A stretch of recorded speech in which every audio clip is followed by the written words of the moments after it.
How different is the block now, Auntie Ali, to when you first moved in? And just tell us what it was like when you first moved in. When I moved into the block in the 70s, when I said, no graffitis, no glass bottles or tins in the gutters. It was wonderful. And the old cultural way.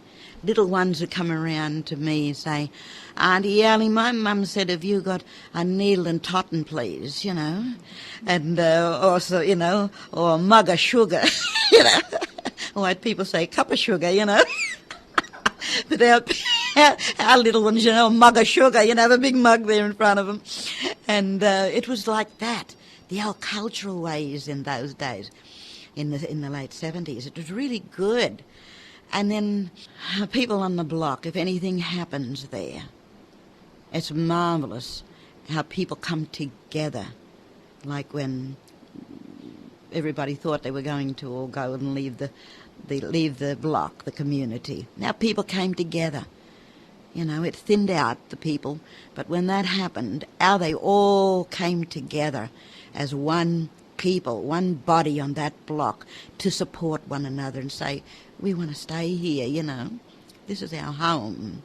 This is where we belong here. Although we may be from north, east, south and west, but the block has made us.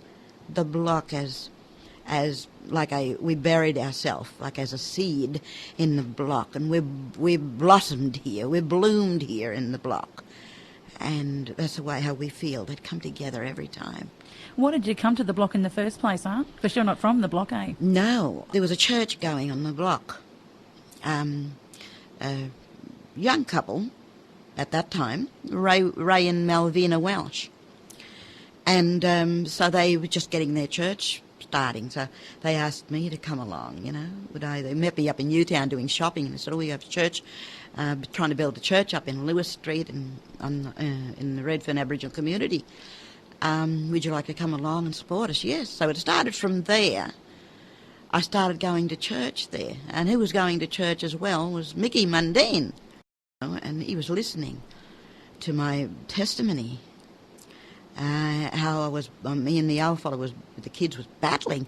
And he said, well, we might try and get you up a place here. Auntie, called me Auntie, I think we're the same age. But, I have that trouble all the time. I hear you. Yeah.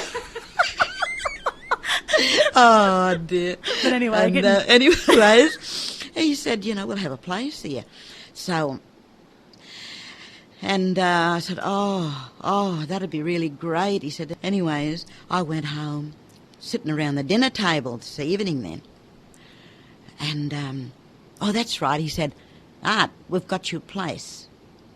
But you may have to come down and pull all the stuff out of it, you know. I said, oh, look, I'll do that. If it's packed up to the ceiling, I'll still come down and do that. It'll be worth it all, you know. So, around the dinner table then with my family. How would you like to live in the Aboriginal community? My son's nearly choked. What?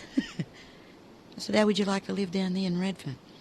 Oh, Mum, we got this other place from the Department of Housing out there, Yagoona, he said. Aren't you going to wait for that? But my heart, my spirit was set on the block. And I said, just talking it out with them, you know. And he said, I don't want to. No. The other boys said, no, I don't want to. The girls didn't understand anything about what the block was all about, you know, but my sons did. No, we don't want to. And the old pommy then, what? You want me to move in there on the block? He said, at Redfern. So I went in and prayed about it. Afterwards, Mackie, used to sneak down, because I was working in the school, Darlington School, as a cleaner then. 6 in the morning, 8:30 knock off in the morning too, before the school kids come in. So I snuck down there every time to the block. Mackie, all the church ladies, we all got stuck into it, cleaning 52 Everleigh Street out, and until it was spotless. While we were cleaning and hosing all the walls and the ceilings and everything. Trevor was maintenance at that time, an old non-Aboriginal man called Trevor. And so he was mending the cupboards and the floorboards. We're all sort of working together. And it was spotless, beautiful, spotless, smelt beautiful and clean. And I went, you want to come down and have a look at it? Of the evening, see, because Mickey gave me the key. All right then. Moved out, went in, looking around. Oh, yeah, run upstairs. Oh, yeah, but there's only 2 bedrooms. Yeah, I said, I'll sleep on the floor down here in the lounge room. It doesn't matter to me. Low rent. I did. But Mickey come along and said and told us there's another place just around my brother's gym. He said there's 3 bedrooms in there. So we did. We moved to a bigger place, number 1 Vine Street, on the block. And it was so wonderful because the 2 had 2 ages coming in then and working at the Cleveland Street High School. And my kids were happy.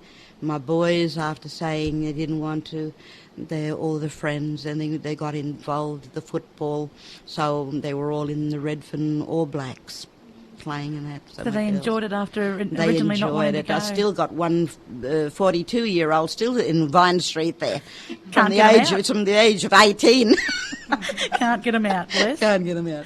You're listening to KooriRadio 93.7 FM, 2L&D, live and deadly. This is a Black Chat program. My name's Paulette, and Auntie Ali there sharing some of the memories of her moving into the block